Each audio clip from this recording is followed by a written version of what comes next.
नमस्कार मंडळी. अवधूत चिंतन श्री गुरुदेव दत्त श्री स्वामी समर्थ महाराज की जय. बघा, आपल्या पवित्र अशा हिंदू धर्मामध्ये वटपौर्णिमेचा सण हा पहिला मोठा उत्साहाने साजरा केला जातो आणि सर्व महिला ह्या अतिशय उत्साहाने हा सण साजरा करत असतात. ज्येष्ठ महिन्यामध्ये येणारी ही वटपौर्णिमा किंवा वटसावित्री म्हणून सुद्धा तिला ओळखली जाते.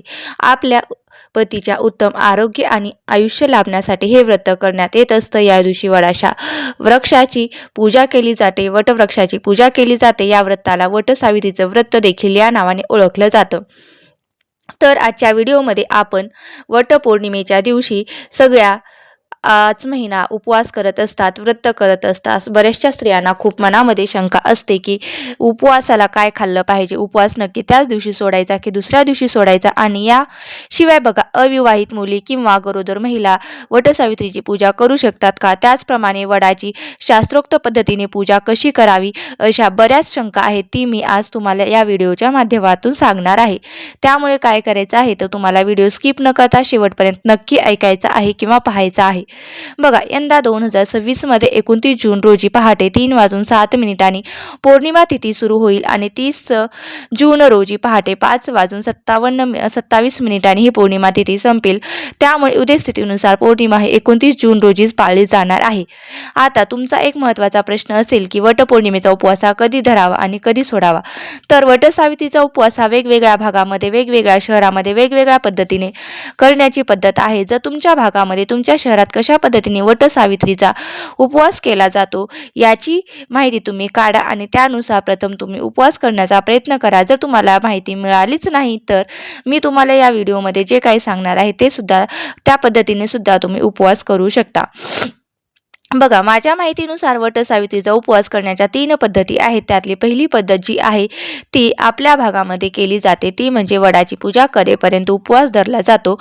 या वेळेमध्ये वडाची पूजा करेपर्यंत तुम्ही चहा, दूध घेऊ शकता, कॉफी घेऊ शकता, एखादं फळ किंवा ज्यूस घेऊ शकता, पण फराळाचे पदार्थ खाल्ले जात नाहीत. डायरेक्ट वडाचं पूजन झाल्यानंतर काही आपण पुरणाचा स्वयंपाक केलेला असतो, तो नैवेद्य दाखवून त्याचं जेवण करून उपवास सोडायचा असतो.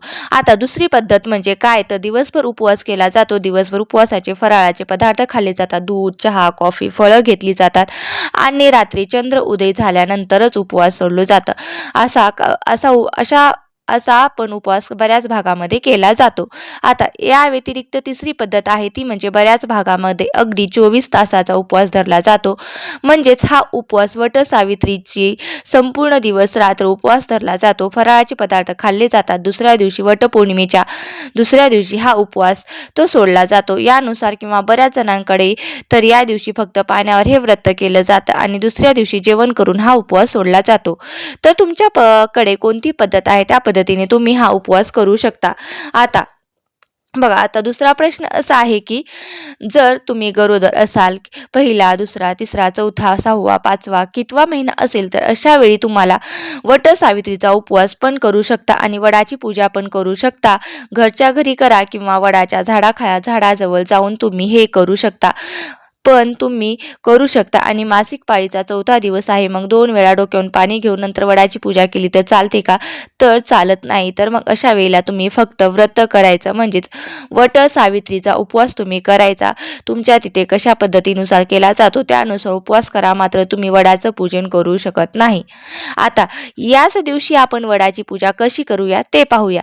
तर बघा, आपण ज्या दिवशी वडाच्या झाडाची पूजा करणार आहोत ना, त्याच दिवशी सकाळी आपण अंघोळ वगैरे झाल्यानंतर सूर्यदेवांना अर्घ्य वगैरे देऊन या उपवासाची सुरुवात करू शकतो. त्यानंतर घरातल्या देवांची पूजा करून तिथलं संकल्प वगैरे घेऊन ज्येष्ठ मंडळींना आपल्या पतीचा आशीर्वाद घेऊन आपण लगेच वटवृक्षाला जाऊ शकतो. किंवा मग ज्येष्ठ मंडळींचा आशीर्वाद घेऊन झालं की आपण वटवृक्षाला जायचं, त्याची पूजा करायचं. तिकडून आल्यावर आपण आपल्या पतीचं औक्षण करायचं आणि त्याचं दर्शनही घ्यायचं, जेणेकरून एक पूर्ण पद्धतीने आपल्याकडून वटवृक्षाची पूजा झाली पाहिजे, आपल्या पतीचीही पूजा झाली पाहिजे, असा त्याचा अर्थ होतो.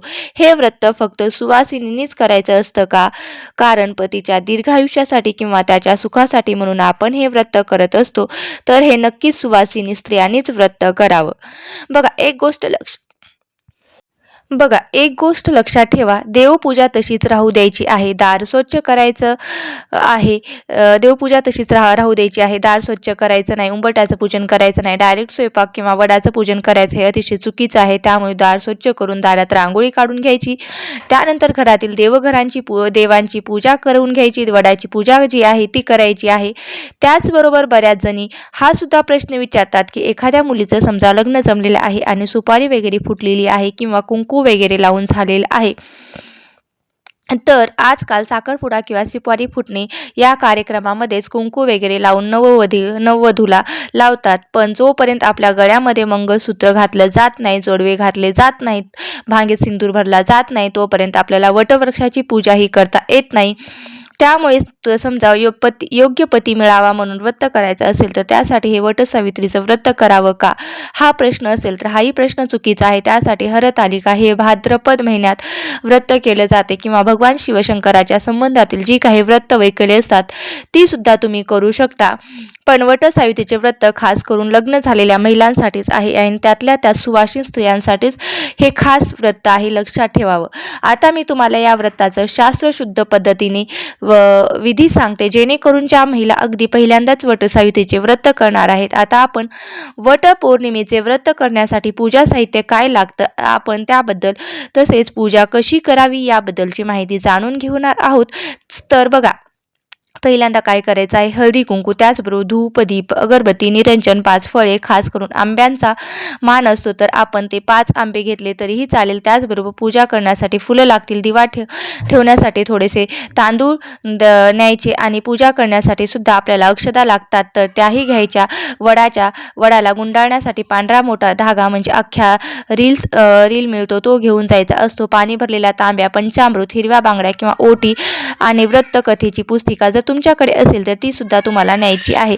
आता मी तुम्हाला वटपौर्णिमेचा पूजाविधी सांगतो. वडाची पूजा कशी करायची आहे, जाताना एकदमच दुपारी 12 वाजता वडाची पूजा करू नका आणि संध्याकाळी सूर्यास्त व्हायच्या आत सुद्धा तुम्हाला वटसावित्रीची पूजा ही करायची नाही.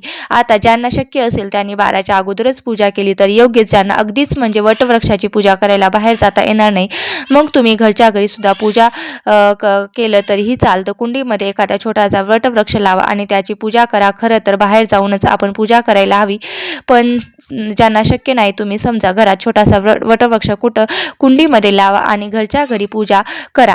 मात्र तात्पुरतं म्हणून तुम्ही तुमच्या घरचीच पूजा करायची आहे आणि वडाला जाणं शक्य नाही म्हणून बाजारात मिळणाऱ्या वटवृक्षाच्या तोडलेल्या फांद्या आणून त्या मातीमध्ये लावून मग तशी पूजा करू नका. ज्या फांदीमध्ये प्राणच नाही अशा वटवृक्षाची पूजा करून तुम्ही कोणत्या अर्थाने तुमच्या पतीचे दीर्घायुष्य किंवा त्यांना चांगलं आरोग्य मागताय आणि योग्य विचारानेच आपली पूजा करायची आहे. बघा, आपल्याला काय करायचं आहे तर वडाच्या झाडाजवळ गेल्यानंतर वटसावित्रीच्या व्रताचा संकल्प घ्यायचा आहे. तुम्हाला जर अंदाज आहे की जिथे आपण जाणार आहोत तिथे भरपूर गर्दी आहे तर तुम्ही हा संकल्प घरच्या घरी केलात आणि मग पूजेला निघाला तरी चालेल. सोडोपचार पद्धतीने वडाची पूजा करावी.